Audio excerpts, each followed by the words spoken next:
गुरुर्ब्रह्मा गुरुर्विष्णु गुरुदेवो महेश्वरः गुरुर्साक्षात् परब्रह्म तस्मै श्री गुरुवे नमः। अखंडमंगलाकारं व्याप्तं येन चराचरं यत्पदं दर्शितं येन तस्मै श्री गुरुवे नमः। नारायणं नमस्कृत्य नरं चैव नरोत्तमं देवीं सरस्वतीं व्यासं ततो जयमुदीरयेत्। अंजनानंदनं वीरं जानकी शोकनाशनं कपीशम् अक्षहंतारं वंदे लंका भयंकरम्।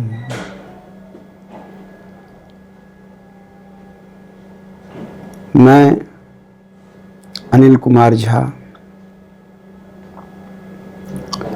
आज हम लोग बड़े प्रसन्नता के साथ एकत्रित हुए हैं। कुछ प्रश्न ऐसा था जिसका हम लोग आज चर्चा करेंगे। प्रदोष व्रत।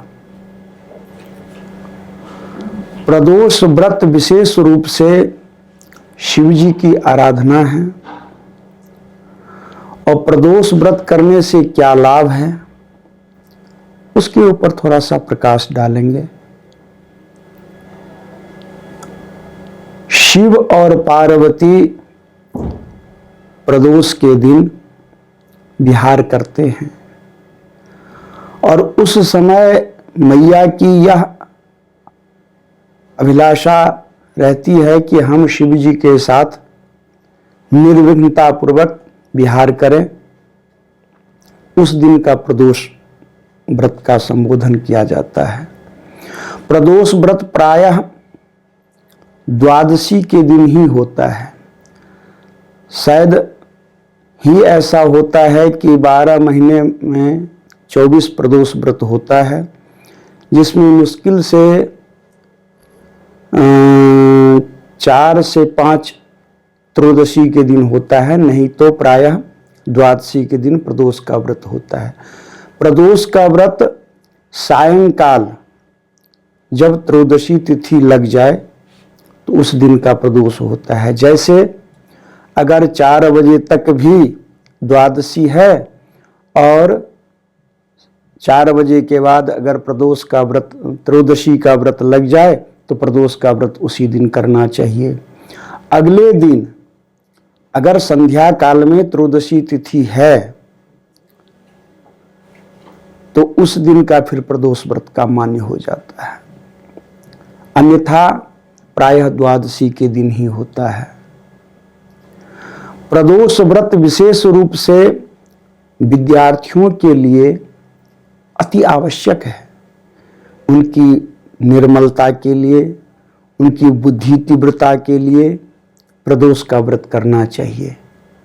प्रदोष व्रत शनिवार, भौमवार और सोमवार, भौम मतलब मंगलवार, यह 3 दिन विशेष रूप से प्रशस्त कहा गया है। अन्यथा अगर बुधवार को भी होता है, वीरवार को भी होता है तो प्रदोष का भाव वही रहता है, फल वही रहता है। प्रायः शुरुआत करने के लिए अगर किसी व्यक्ति को अपने आप में प्रदोष का व्रत शुरू करना हो तो सोम प्रदोष को शुरू करें तो अत्यधिक लाभदायक होता है।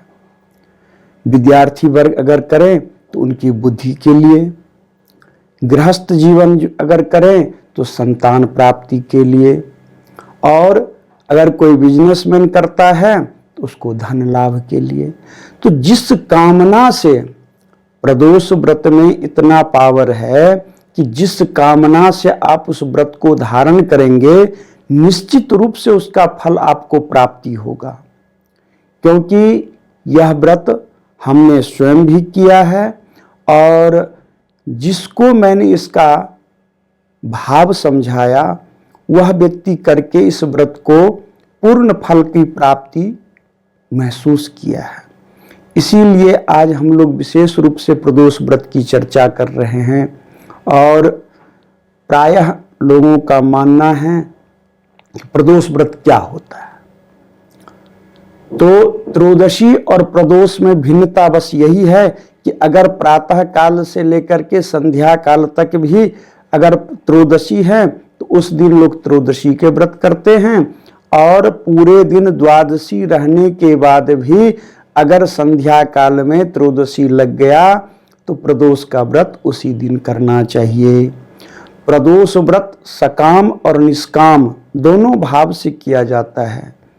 आप सकाम करें तो भी, निष्काम करें तो भी आपको पूर्ण रूप से प्रदोष का फल का प्राप्ति बाबा विद्यानाथ अवश्य रूप से देते हैं।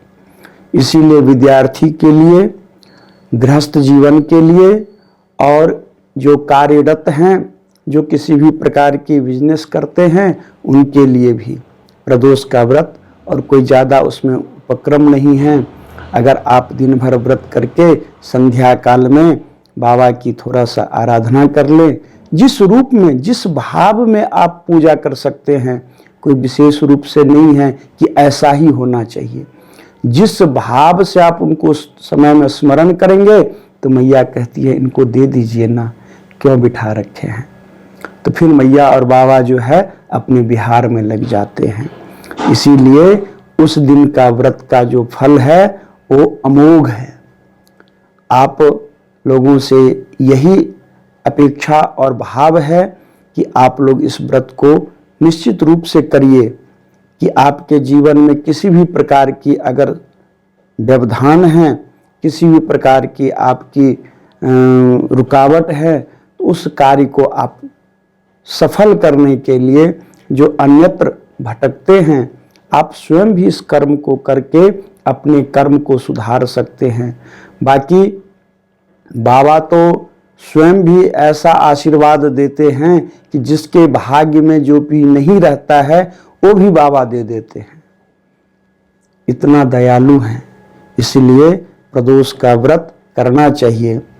रहा विशेष रूप से कुछ लोग पौष मास को बड़े ही निषेध मानते हैं। इस मास को निषेध न माने, क्योंकि पौष मास जो है कर्म करने के लिए प्रशस्त मास माना गया है।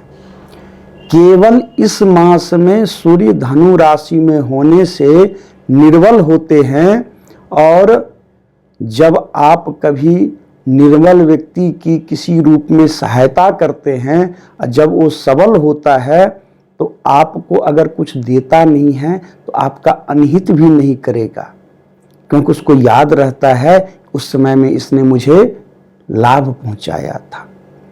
इसीलिए पौष मास को निषेध न माने, केवल विवाह, उपनयन, मुंडन, गृह प्रवेश, गृहारंभ, क्योंकि यह हमारे जीवन की दिनचर्या है। उसमें सूर्य का, चंद्रमा का और बृहस्पति का बल प्राप्त होना चाहिए, और इस समय में सूर्य स्वयं निर्बल होते हैं। इसीलिए इस कर्म को मना ही किया गया है। अन्यथा पूजा पाठ, दान, यज्ञ जितना आप करेंगे उसका कई गुना फल आपको प्राप्ति होगा। इसीलिए इस भ्रम में न पड़े कि यह खरमास है या मलमास है। जिस प्रकार से पुरुषोत्तम मास आता है उसमें लोग विशेष रूप से यज्ञ, पूजा, दान इत्यादि करते हैं और उसका फल कई गुना प्राप्ति होता है। उसी प्रकार से हम लोगों के जीवन में भी हर एक 11 महीना बीतने के बाद 12वां महीना पौष का मास आता है, और इसमें हमें पूर्ण रूप से, विशेष रूप से पूजा पाठ, यज्ञ, दान, जप जितना आप कर सकते हैं उतना करिए। इसको इतना भ्रम में न रखें कि यह पौष का मास है, इसमें कुछ नहीं करना चाहिए। बहुत कुछ करना चाहिए, क्योंकि आपका जीवन परलोक और यहलोक दोनों सुधर जाएगा। इसी के वक्तव्य के साथ आज का जो हम लोगों का चर्चा है उसको समापन करते हैं, और प्रदोष के व्रत विशेष रूप से करना चाहिए। विद्यार्थी वर्ग के लिए, गृहस्थ जीवन के लिए जिस कामना से करेंगे वह कामना आपकी पूर्ति होगी। जय श्री सीताराम।